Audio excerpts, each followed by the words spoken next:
Hello friend, आज NCERT का chapter 1 electric field and electric charge का हम लोग प्रॉब्लम कर रहे थे। तो उसमें कुछ प्रॉब्लम के थे, आगे उसका कंटिन्यूएशन करना। ठीक है, तो कंटिन्यूएशन में क्वेश्चन नंबर एनसीईआरटी है, क्वेश्चन नंबर 11 देखें। वो चैप्टर है हमारा इलेक्ट्रिक चार्ज एंड फील्ड। तो 11 नंबर क्वेश्चन में देखिए क्या है, a polythene piece rubbed with wood is found to have a negative charge. एक पॉलिथीन का पीस है, मान लीजिए पॉलिथीन पीस है, क्या है पॉलिथीन पीस। तो इसको रब किससे किया गया, ये हमारा ऊन है, मान लीजिए ये ऊन क्वेश्चन में गिवन है। तो रब किया गया है बाय यूजिंग वुड। कितना इस पर चार्ज है, निगेटिव चार्ज। पॉलिथीन पीस पर है, उस पर निगेटिव चार्ज, मान लीजिए पॉलिथीन पीस पर हम चार्ज क्यू लिख दे, क्यू पॉलिथीन, ठीक है। उस पर आ रहा है चार्ज -3 इंटू 10⁻⁻7 कूलम, ठीक है। Estimate the number of electrons transform from this to which. अब आपको समझ में आना चाहिए, पूछ रहा है कि estimate the number of electrons transform from this to which। अब एक चीज देखिए आप कि पॉलिथीन पीस है, जब वूल से रब करेंगे तो पॉलिथीन पीस पर निगेटिव चार्ज आया। तो इससे हमें समझ में क्या आया कि ये हमारा वूल है, ठीक है, और ये हमारा पॉलिथीन पीस है, ठीक है, पॉलिथीन पीस। तो पॉलिथीन पीस में क्या होगा, जब इसको रब करेंगे, इस पर जब निगेटिव चार्ज आएगा उन पर क्या आएगा, पॉजिटिव चार्ज आएगा। मतलब क्या किया गया कि ऊल ने अपना इलेक्ट्रॉन, ये क्या कर रहा है, लॉस ऑफ चार्ज या लॉस ऑफ इलेक्ट्रॉन, ठीक है, ये गेन ऑफ चार्ज मतलब गेन ऑफ इलेक्ट्रॉन, ठीक है। जब इलेक्ट्रॉन गेन करेगा तो इस पर नेगेटिव चार्ज आ जाएगा। तो हम लोग को पता है Q equal to N into E, हम लोग जानते हैं चार्ज गिवन है 3 into 10⁻⁻7 equal to M into E। E मतलब होता है इलेक्ट्रॉन चार्ज, तो 1.6 इंटू 10⁻⁻90 कूलम। तो Q हमारा -3 इंटू 10⁻⁻7 है, इलेक्ट्रॉन्स पर चार्ज -1.6 इंटू 10⁻⁻19 होता है। तो minus minus cancel out, then finally n equal to 3 into 10⁻⁻7 divided by 1.6 into 10⁻⁻90। मतलब this much of electron is transformed from wool to polythene। इतना हमारा इलेक्ट्रॉन ट्रांसफर करेगा। तो इसको सॉल्व कर लीजिए, 10⁻9 ऊपर चला जाएगा, कितना होगा 3 divided by 1.6 into 10⁻⁻7 into 10⁻⁹90। 90 में से 7 चला गया तो 12, तो 3 डिवाइडेड बाय 1.6 इंटू 10⁻12, ठीक है। इसको सॉल्व कर लीजिए, 3 डिवाइडेड बाय 1.6, 3 डिवाइडेड बाय 1.6 मतलब आएगा, इसका आंसर आएगा 1.875 इंटू 10⁻12, ठीक है। मतलब 10⁻12 ऑर्डर का ट्रांसफर होगा नंबर ऑफ इलेक्ट्रॉन्स, ठीक है। तो ये आपका आंसर है। आगे हम लोग बढ़ते हैं। तो 11 नंबर क्वेश्चन का ए था, इसमें बी पार्ट भी है। तो 1.87 इज नथिंग बट अप्रॉक्स 2 लिख लीजिए, अप्रॉक्स 2, क्योंकि 1.875 करके कोई इलेक्ट्रॉन्स नहीं होता है, 10 की पावर 2 नियर अबाउट 2, मतलब कि इतने जाएंगे, 2 इंटू 10⁻12 इलेक्ट्रॉन्स ट्रांसफर होगा। किधर से किधर रहेगा, तो आप लोग को पता चल गया ना, वूल टू पॉलिथीन, वूल से पॉलिथीन की तरफ होगा। नेक्स्ट क्वेश्चन देखते हैं। बी में क्या बोल रहा है, is there is a transfer mass from wool to polythene.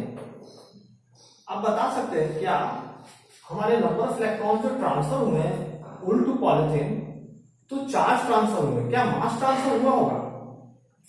तो हम लोग कैसे निकालेंगे? तो हम लोग को पता है एक इलेक्ट्रॉन का मास होता है 9.1 इंटू 10⁻³ kg, ठीक है। हमारे नंबर ऑफ इलेक्ट्रॉन्स कितने ट्रांसफर हैं? तो 2 इंटू 10⁻12 इलेक्ट्रॉन्स होंगे, तो कितना मास होगा? इससे मल्टीपल हो जाएंगे, एक इलेक्ट्रॉन्स का मास इतना, तो इतना का 2 इंटू 10⁻12 इंटू 9.1 इंटू 10⁻31। जब इसको सॉल्व कीजिएगा तो after solving you get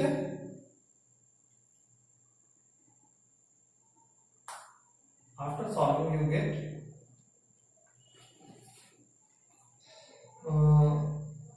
2 into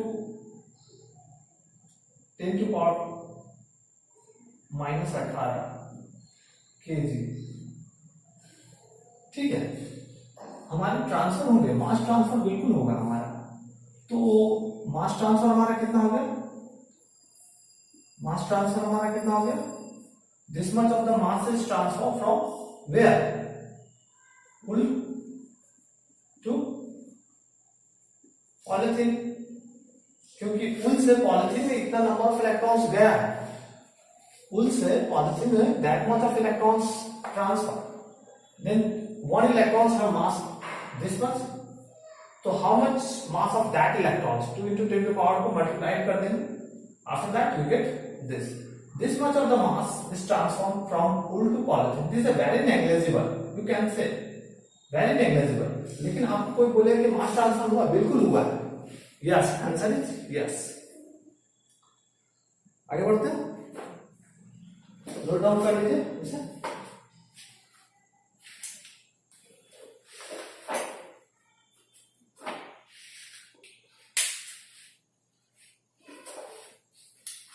तो ये हमारा क्वेश्चन नंबर 11 का इतना जो था हमारा पार्ट ए था, ये जो था हमारा entire whole thing is the part A and here is the part B. Part B clear है, पार्ट ए क्लियर है। तो ये हमारा 11 का पार्ट ए था, ये हमारा 11 का पार्ट बी है, ठीक है। आगे बढ़ते हैं।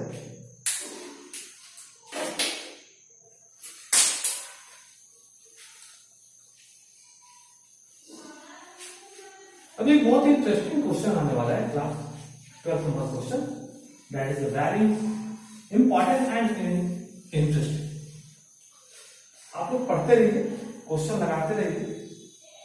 कॉन्सेप्ट में अगर कोई प्रॉब्लम हो तो आप लेक्चर्स को थॉरली फॉलो कीजिए। If you follow the lecture thoroughly then you are able to easily solve the problem. अभी एक क्वेश्चन है, two insulated charge copper sphere A and B, two insulated charge copper A and B, ये हमारा ए है, ठीक है, ये हमारा बी है। तो two insulated charge, two insulated है लेकिन ये चार्ज है, आपको पता होना चाहिए क्या होना चाहिए? चार्ज लिखा हुआ है, इंसुलेटेड है, कोई आपस में कोई कनेक्शन नहीं, ये इंसुलेटेड है, उससे कोई मतलब नहीं इसको, ये भी इस पर चार्ज है, इस पर चार्ज है। Sphere A and B have their centre separated by distance 50 centimetre, ये स्फीयर है, उसके सेंटर जो है कितने से सेपरेटेड है? 50 सेंटीमीटर से। What is the mutual force of electrostatic repulsion if the charge on each is, इस पर चार्ज 6.5 इंटू 10⁻⁻7 कूलम, इस पर भी चार्ज, दोनों पर सेम चार्ज रखा गया। What is the mutual force of the electrostatic repulsion if the charge on each, दोनों पर इतना इतना चार्ज है। The radii of A and B are negligible compared to the distance of separation. तो हमको निकालना क्या है? फोर्स निकालना है। क्या निकालना है? फोर्स। तो ऑब्वियसली दोनों पॉजिटिव चार्ज हैं, तो इस पर फोर्स ये इधर लगाएगा, इस पर फोर्स ये इधर लगाएगा, ठीक है। तो force on B due to A, force on A due to B, both are in the outward direction. तो फोर्स का मैग्नीट्यूड तो हमको पता है, हम लोग पढ़ते हैं ना 1/4 पाई एप्सिलॉन नॉट। ये हमारा क्वेश्चन नंबर 12 है, 12 का पार्ट ए है। 1/4 pi epsilon Q1 Q2 by R square. दो पॉइंट चार्ज के लिए हम लोग कूलम्ब्स लॉ लगाते हैं ना, यहां लगा देंगे।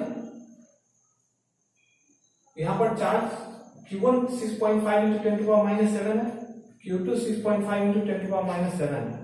1/4 पाई एप्सिलॉन का वैल्यू 9 इंटू 10⁻9 होता है। डायरेक्ट हम कर रहे हैं, I am not wasting the time, I am directly going to solve the problem. R separation between them दे रखा है 0.5, 50 सेंटीमीटर, इसको मीटर में कन्वर्ट कर लिया 0.5। After solving you get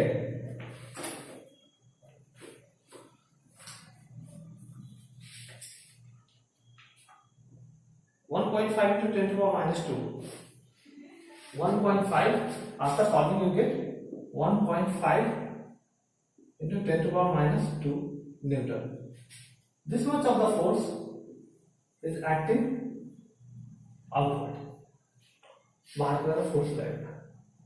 Both have equal magnitude and in the opposite direction. ठीक है, F लिख सकते हैं। ठीक है, नेक्स्ट क्वेश्चन हम बी देखते हैं, पार्ट बी। इसको नोट डाउन कर लीजिए, इरेज करते हैं, पार्ट बी में हम लोग देखते हैं। तो पार्ट बी के बारे में थोड़ा देखा जाए। सेम क्वेश्चन है, क्वेश्चन का 12 का बी नंबर पार्ट। ठीक है, तो देखिए क्या होता है। What is the force of repulsion if each sphere is charged double the above amount and the distance between them is half? Simple था कि ये बोल रहे हैं इस दोनों पर चार्ज को क्या कर दिया जाए, डबल कर दिया जाए और इसके बीच के सेपरेशन को हाफ कर दिया जाए, तो कितना होगा फोर्स। तो हमारा क्यू ए जो चार्ज है उसको कर दिया जाए 2QA। ठीक है, और QB पर जो चार्ज है उसको कर दिया जाए 2QB। ठीक है, और जो सेपरेशन बिटवीन देम आर जो है, आर को हम लोग कितना कर दे रहे हैं, हाफ कर दे रहे हैं। यही चीज है, R/2 कर दे रहे हैं। तो ये हमारा हो जाएगा 6.5 इंटू 2 13 हो जाएगा, 2 से मल्टीप्लाई कर दीजिएगा 13 इंटू 10⁻⁻7 कूलम। ये हो जाएगा 13 इंटू 10⁻⁻7 कूलम, और ये R/2 के जगह हम लोग 50/2 कर देते हैं, मतलब 25 सेंटीमीटर। मतलब नया कंडीशन क्या है कि हमारे चार्ज जो है वो डबल्ड हो जाए और सेपरेशन बिटवीन देम हाफ हो जाए। तो फोर्स क्या होगा, force 1/4 pi epsilon naught QA QB by R square. तो QA QB की जगह हम लोग 13 इंटू 10⁻⁻7 इंटू 13 इंटू 10⁻⁻7 और 1/4 पाई एप्सिलॉन नॉट का वैल्यू होता है 9 इंटू 10⁻9। आर का वैल्यू दे रखा है 25, तो 0.25 का square. After that if you solve then you gate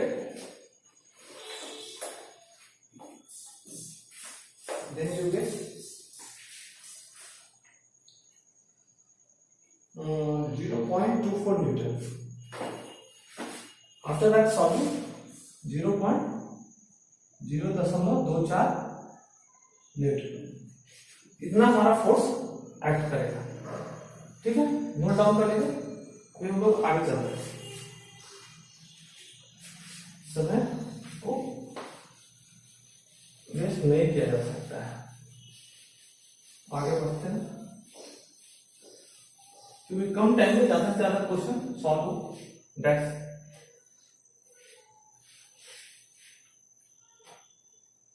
तो ये क्वेश्चन नंबर अब 13 देखिए। क्वेश्चन नंबर 13 में क्या बोला है, suppose the sphere A and be in exercise 1.12। मतलब कि जो 12वां नंबर क्वेश्चन था उसी के बारे में बात किया जा रहा है। दोनों जो है आइडेंटिकल साइज के हैं। ठीक है, ए है ये बी है। ठीक है, स्फीयर ए है ये बी है, दोनों आइडेंटिकल साइज है। ठीक है, a third sphere of the same size but uncharge. इस पर हमारा चार्ज क्या था, ऑलरेडी गिवन था क्वेश्चन में 6.5। तो मान लीजिए इस पर चार्ज क्यू है, इस पर भी चार्ज क्यू है। और Q का वैल्यू हमको हमारे क्वेश्चन में गिवन है 6.5 इंटू 10⁻⁻7 कूलम। ठीक है, एक थर्ड स्फीयर है जो मान लीजिए हमारा C स्फीयर है। क्या है? स्फीयर C सेम साइज है, जो A का साइज है, B का साइज है, वही हमारा सेम साइज C है, but अनचार्ज is brought in contact with the first. सबसे पहले इसको फर्स्ट के साथ कॉन्टैक्ट में लाया गया। तो यहां पर देखिए अगर इसको फर्स्ट टाइम अगर जब इसको कांटेक्ट में लाया जाएगा तो ये चार्ज जो है ना ये अनचार्ज है। ये क्या है? इनिशियली जो है हमारा C जो है अनचार्ज है, लेकिन जैसे ही हम कांटेक्ट में लाएंगे तो हमको पता है कि चार्ज ट्रांसफर होता है ड्यू टू कांटेक्ट, और charge transfer due to non contact भी होता है, वो इंडक्शन के थ्रू होता है। तो यहां पर चार्ज ट्रांसफर होगा, ये Q जो होंगे C पर हमारा क्या चार्ज आ जाएगा अगर कांटेक्ट में लाएंगे तो C पर चार्ज Q/2 हो जाएगा, और A पर भी चार्ज हमारा क्या हो जाएगा Q/2। अगर कांटेक्ट में लाते तो चार्ज डिस्ट्रीब्यूट हो जाएगा इक्वली। अब उसके बाद क्या किया गया कि C को फर्स्ट, तो आपको ये समझ में आएगा, C को अगेन क्या किया गया, टच किया गया B के साथ। तो जब अगर C को जब B के साथ टच करेंगे तो C पर चार्ज है Q/2, उस पर है Q, तो दोनों के चार्ज इक्वली डिस्ट्रीब्यूट होंगे। तो फिर अगेन C पर जो चार्ज होगा finally Q/2 plus Q divided by 2, यही चार्ज होगा। इस पर जो चार्ज है उस पर जो चार्ज है, दोनों का सम करके हाफ कर दीजिएगा, आधा चार्ज इस पर आ जाएगा, आधा चार्ज उस पर आ जाएगा। तो B पर चार्ज क्या होगा Q/2 plus Q divided by 2। तो इसको सॉल्व कीजिएगा तो कितना होगा 2 3 Q/4, C पर भी होगा 3Q/4। तो मतलब किया क्या गया है क्वेश्चन में, एक C एक अनचार्ज बॉडी था जो A के साथ कांटेक्ट में लाया गया, ड्यू टू कांटेक्ट ये चार्ज क्या होंगे इक्वली डिस्ट्रीब्यूट होंगे, Q/2 आ गया। अब C को अगेन B के साथ टच में किया गया, तो B के साथ टच करते क्या हो गया कि C पर जो चार्ज आ जाएंगे Q/2 plus Q divided by 2, 3Q/4 इस पर आ जाएगा, 3Q/4 इस पर आ जाएगा। ठीक है, and finally remove from both. अब क्या किया गया, फाइनली यहां से भी हटा दिया जाएगा, यहां से भी हटा दिया गया। What is the new force of repulsion between A and B? तो फाइनल केस क्या हो गया, यहां पर देख लीजिए, फाइनल A है और B है। ठीक है, तो A पर चार्ज क्या है Q/2 और B पर चार्ज क्या है 3Q/4, और इसके सेपरेशन बिटवीन देम दिया हुआ है क्वेश्चन में, गिवन है 50 सेंटीमीटर। 12th नंबर क्वेश्चन आप देख सकते हैं। तो फोर्स ऑफ रिपल्शन कितना होगा, तो 1/4 pi epsilon not Q/2 into 3Q/4 divided by r²। और जब इसको सॉल्व कीजिएगा तो डायरेक्ट हम डेटा डाल दे रहे हैं, Q की जगह 6.5 इंटू 10⁻⁻7, इसका स्क्वायर हो जाएगा Q² गुने 3, 4 दूनी 8, 8 इंटू R का वैल्यू 50 है तो 0.5 का स्क्वायर हो जाएगा। आफ्टर दैट इसको डालकर अगर सॉल्व कीजिएगा तो सॉल्व करने के बाद आपको 5.7 इंटू 10⁻⁻30 न्यूटन आएगा। 5.7 इंटू 10⁻⁻3, 5.7 इंटू 10⁻⁻3 कितना न्यूटन आएगा फोर्स। एक क्वेश्चन बहुत अच्छा था इन the form of charge distribution. ये इनिशियली चार्ज था, इसके साथ कांटेक्ट में आया, इक्वली डिस्ट्रीब्यूट हो गया। इक्वली डिस्ट्रीब्यूट होने के बाद फिर अगेन C को फिर B के साथ टच किया, फिर इक्वली डिस्ट्रीब्यूट हुआ। इक्वली डिस्ट्रीब्यूट हो फाइनल हमारा B पर 3Q/4 चार्ज आ गया, A पर हमारा Q/2 चार्ज आ गया। जब इस दोनों को फिर हम इनिशियल कंडीशन पर सेट किया गया 50 सेंटीमीटर के पार्ट पर, तो पूछ रहा है कि फाइनल फोर्स क्या होगा। तो फाइनल फोर्स हमारा ये हुआ। ठीक है, नोट डाउन कर लें, हम लोग आगे बढ़ते हैं।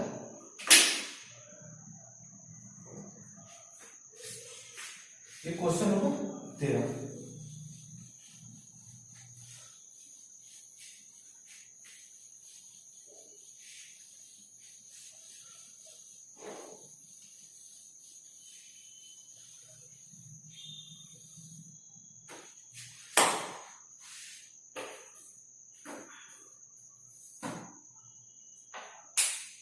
अभी क्वेश्चन देखते हैं, 14 नंबर क्वेश्चन देखते हैं। 14 नंबर क्वेश्चन में क्या बोला कि फिगर 1.3 सोर्स, इस तरह का क्वेश्चन नंबर 14, ठीक है, नोट डाउन कर लीजिए। इधर एक पॉजिटिव चार्ज प्लेट है प्लस चार्ज, ठीक है, और उसके नीचे एक निगेटिव चार्ज प्लेट है। अब क्या किया जाए कि 3 चार्ज पार्टिकल्स को प्रोजेक्ट किया गया है और प्रोजेक्ट करने के बाद देखा गया उनका डेविएशन, और ये हमारा 3 नंबर है, ये हमारा 2 नंबर है, 1 नंबर है, ठीक है। तो the centre of the plate को मान लीजिए हमारा, ये हमारा सेंटर ऑफ द प्लेट है, क्योंकि दोनों के बीच में ये हमारा, ठीक है। तो देखा क्या गया कि ये जो चार्ज पार्टिकल है इतना डेविएट कर रहा है S2, ये जो चार्ज पार्टिकल अपने पाथ से दिस मच डेविएशन कर रहा है S1, ये जो चार्ज पार्टिकल है ये हमारा अपने पाथ से S3 डेविएट कर रहा है, ठीक है। आना था ऐसे, उसने डेविएट करके S3 डिस्टेंस किया कवर। तो क्या करना, this particle has the highest charge to mass ratio, highest charge to mass ratio पूछ रहा है, चार्ज डिवाइडेड बाय मास, किसका हाईएस्ट होगा। तो हम क्या करते हैं कि अगर कोई चार्ज पार्टिकल जा रहा होगा तो F force Q into E, ठीक है, उस पर एक इलेक्ट्रिक फील्ड लग रहा होगा प्लस टू माइनस, ठीक है, इलेक्ट्रिक फील्ड डाउनवर्ड एक्ट कर रहा होगा, तो इलेक्ट्रिक फील्ड यूनिफॉर्मली एक्ट कर रहा है। तो इलेक्ट्रिक फील्ड यूनिफॉर्मली एक्ट कर रहा है, तो फोर्स इक्वल टू हम लोग क्या जानते हैं, जब कोई चीज चार्ज एक्सेलरेट करता है, ये चार्ज पार्टिकल्स एक्सेलरेट कर रहे हैं, तो एक्स डायरेक्शन में उनका क्या होगा एक्सेलरेशन, और वाई डायरेक्शन इनिशियल में क्या होंगे उनके, क्या होंगे वाई डायरेक्शन में कुछ नहीं होगा, जो होगा एक्स डायरेक्शन में। तो हम लोग इसका एक्सेलरेशन निकाल लेते हैं, ड्यू टू इलेक्ट्रिक फील्ड लग रहा होगा प्लस से माइनस की तरफ, तो फोर्स क्या आएगा, force equal to mass into acceleration Q into E। ये जो एक्सेलरेशन होगा ये y डायरेक्शन में एक्ट कर रहा है, ठीक है। तो y डायरेक्शन में एक्सेलरेशन के कारण ही तो वो लोग ऊपर गया है, तो y डायरेक्शन में एक्सेलरेशन तो A equal to QE divided by m, ठीक है। अब एक चीज और पूछते हैं कि इनका जो डिस्प्लेसमेंट है, तो s equal to x direction में तो कुछ नहीं, y डायरेक्शन में half a y t square, ठीक है। तो s equal to half a y acceleration हमारा nothing but q e divided by m into t square. अगर हम यहाँ पर देखते हैं तो s जो है डायरेक्टली प्रोपोर्शनल हो जा रहा है q by m के, और s directly proportional to q by m का हो रहा है, जिसके कारण हम लोग बोल सकते हैं कि जिसका s ज्यादा होगा, मतलब डेविएशन ज्यादा होगा, उसका q by m ज्यादा होगा। तो हम लोग बोल सकते हैं कि charge particles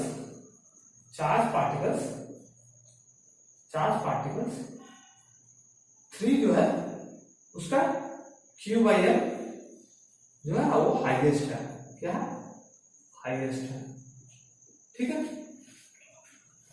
Q by M highest है, क्योंकि यहाँ पर जो इनकी डेविएशन हो रही है ये मेनली डेविएशन इनकी इलेक्ट्रिक फील्ड के कारण हो रही है। तो इलेक्ट्रिक फील्ड जो है लग रहा है, प्लस जो चार्ज है उस उधर माइनस की तरफ आ रहा है, ठीक है, डाउनवर्ड डायरेक्शन में इलेक्ट्रिक फील्ड। उस इलेक्ट्रिक फील्ड में जब कोई चीज चार्ज पार्टिकल जाते हैं तो उस पर फोर्स लगता है, और जिसके कारण इनकी डेविएशन देखी गई कि S1 S2 S3 डेविएशन देखा गया। तो y डायरेक्शन में जो एक्सेलरेशन हुआ वो ड्यू टू इलेक्ट्रिक फोर्स के कारण हुआ, और इलेक्ट्रिक फोर्स आया किस लिए, क्योंकि इलेक्ट्रिक फील्ड था। तो y डायरेक्शन में जो हमारा एक्सेलरेशन हुआ that is a equal to q by m, और y डायरेक्शन में हमारा डिस्प्लेसमेंट क्या होगा half a y t square. y direction में हमारा एक्सेलरेशन का वैल्यू हम लोग ने डाल दिया। आफ्टर दैट गिविंग इंफॉर्मेशन हमने देखा कि चार्ज बाय मास रेशियो का जो वैल्यू है वो डायरेक्टली प्रोपोर्शनल टू डिस्टेंस का है, मतलब डेविएशन है। तो सबसे ज्यादा डेविएशन हमारे थर्ड नंबर चार्ज पार्टिकल्स का हो रहा है, that's why Q by M जो है तुम्हारा मैक्सिमम किसका होगा, थर्ड नंबर चार्ज पार्टिकल। ठीक है, नोट डाउन कर लीजिए।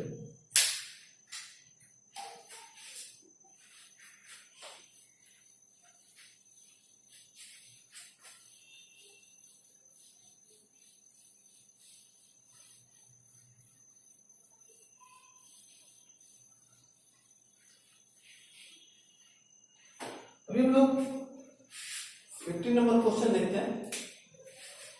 क्वेश्चन नंबर 15, ठीक है। Consider a uniform electric field E का वैल्यू दे रखा है क्वेश्चन में, in the form of vector दे रखा है 3 × 10⁻³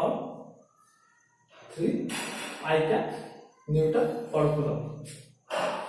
What is the flux of this field through a square of 10 centimeter on a side whose plane is parallel to the yz plane? ठीक है, ये हमारा x है, ये हमारा y है, ये हमारा z है, ठीक है। तो yz प्लेन का मतलब कि ये हुआ, ठीक है, इसके पैरेलल में पैरेलल में क्या रखा गया, एक स्क्वायर रखा गया। मान लीजिए इस तरह का एक स्क्वायर है, हम लोग इस प्लेन के पैरेलल में हम लोग ने एक स्क्वायर रखा। ये स्क्वायर का साइज है 10 सेंटीमीटर।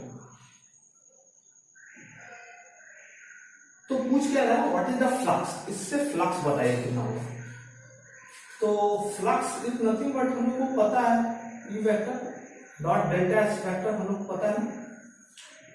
तो ये जो इलेक्ट्रिक फील्ड है वो एक्स डायरेक्शन है, और ये जो हमारा है एरिया वेक्टर, इसकी भी जो नॉर्मल वेक्टर होगी, जो एन कैप होगी वो भी एक्स डायरेक्शन में। तो जब दोनों का डायरेक्शन सेम होगा, इलेक्ट्रिक फील्ड जो है वो हमारे इस डायरेक्शन में, ठीक है। तो इलेक्ट्रिक फील्ड जो है, मोस्ट ऑफ इलेक्ट्रिक फील्ड उस एरिया वेक्टर से क्रॉस कर जाएंगे, तो हमारा दोनों के बीच का एंगल 0 डिग्री है। तो हम लोग डायरेक्टली लिख सकते हैं ई इंटू डेल्टा एस। ई का वैल्यू दे रखा है 3 × 10⁻³ और एरिया ऑफ प्लेन हमको 10 सेंटीमीटर देखा है, तो उसका स्क्वायर 0.1 का स्क्वायर। तो जब इसको सॉल्व कर दीजिएगा तो कितना आ जाएगा 30। इसकी यूनिट क्या होगी, इलेक्ट्रिक फील्ड की यूनिट होती है न्यूटन पर कूलम और एरिया का यूनिट होता है मीटर स्क्वायर। तो फ्लक्स आ गया हमारा 30 न्यूटन मीटर स्क्वायर पर कूलम, ठीक है। What is the flux of the square if the normal to its plane makes an angle 60 degree with the axis. ये हमारा क्या था, 15 नंबर का ये था पार्ट ए, ठीक है। What is the flux through the same square if the normal to its plane makes a 60 degree angle with the axis? ये जो नॉर्मल है एन क्या, इसका सेकंड केस आप देखिए कि सेकंड केस मैं थोड़ी बना रहा हूं ड्राइंग, इधर आप देख सकते हैं एक्स जेड, ये हमारा वाई। तो जो एन कैप है, मतलब कि इस तरह की बात हो रही है, कुछ इसका एरिया जो है इस तरह से बन रहा है, ये हमारा इसका एन कैप हो गया। तो ये जो हमारे एक्स एक्सिस के साथ, जो एक्स एक्सिस के साथ कितने डिग्री एंगल बना रहा है, 60 डिग्री। तो जब ये 60 डिग्री एंगल बना रहा है, हमारा इलेक्ट्रिक फील्ड तो इसी डायरेक्शन में होगा, इलेक्ट्रिक फील्ड हमारा इस डायरेक्शन में होगा। तो दोनों के बीच में हमारा एंगल क्या होगा, 60 डिग्री। तो हम लोग जानते हैं फ्लक्स कुछ नहीं होता है, वो डॉट प्रोडक्ट होता है। अरे डॉट प्रोडक्ट होता है तो कोई दिक्कत नहीं है, ई डेल्टा एस कॉस थीटा, ठीक है। तो ई का वैल्यू दे रखा है 3 × 10⁻³ डेल्टा 0.1 का स्क्वायर, और कॉस 60 का value 1/2। Cos 60 is nothing but sin 30, तो 1/2। After if you solve it तो इसकी वैल्यू कितना आ जाएगी, 0.1 का स्क्वायर 0.01, मतलब 15 न्यूटन आएगा। 15 न्यूटन मीटर स्क्वायर पर कूलम। 15 न्यूटन मीटर स्क्वायर पर कूलम जो है ये हमारा बी पार्ट है, ठीक है। तो ये आप नोट डाउन कर लीजिए, बी पार्ट 15 का बी। ठीक है। तो जो हमारा प्लेन था वो प्लेन को क्या कर दिया गया, हल्का टिल्ट कर दिया गया। टिल्ट करने से क्या हो गया, हमारी फ्लक्स वैल्यू कम हो गई। फ्लक्स वैल्यू कम इसलिए हो गई कि अब जो फील्ड लाइन जो होंगे पूरे के पूरे नॉर्मली हमारे एरिया से पास नहीं करेंगे, कुछ फील्ड लाइन बिना एरिया को क्रॉस किए ही निकल जाएंगे। तो फ्लक्स डिफाइंड ही होता है कि number of field lines passing through area is proportional to E dot delta X. समझे, जितना 0 डिग्री होगा सबसे ज्यादा फील्ड लाइंस पास करेंगे। जैसे जैसे एंगल इंक्रीज करते जाएंगे हमारे फील्ड लाइंस क्या होते जाएंगे, घटते चले जाएंगे। तो क्लियर है, आगे बढ़ते हैं। 16 नंबर क्वेश्चन देखिए। 16 नंबर,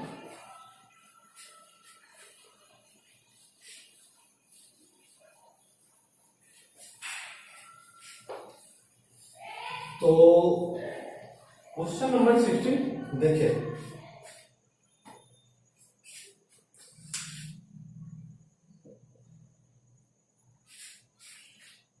क्या, what is the net flux of uniform electric field of exercise 1.15? मतलब 15 नंबर क्वेश्चन की बात नहीं कर रहा। Cube of side 20 centimeter oriented so that its faces are parallel to the coordinate planes. Faces are parallel to the coordinate planes. तो ये हमारा x था, ये हमारा क्या था z, ये हमारा y था। यहां पर हमें एक क्यूब रखा गया, ठीक है, क्यूब रखा गया जिसके फेसेस हैं वो parallel to the coordinate planes है। तो हम बात करते हैं, और क्या दे रखा है, साइड दे रखा है 20 सेंटीमीटर, साइड दे रखा है 20 सेंटीमीटर। तो पूछ क्या रहा है, नेट फ्लक्स पूछ रहा है। तो नेट फ्लक्स कितना होगा,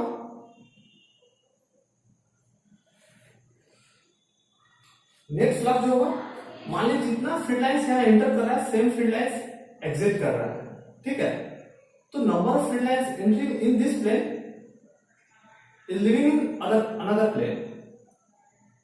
अगर इस सरफेस की बात करते हैं यहां पर,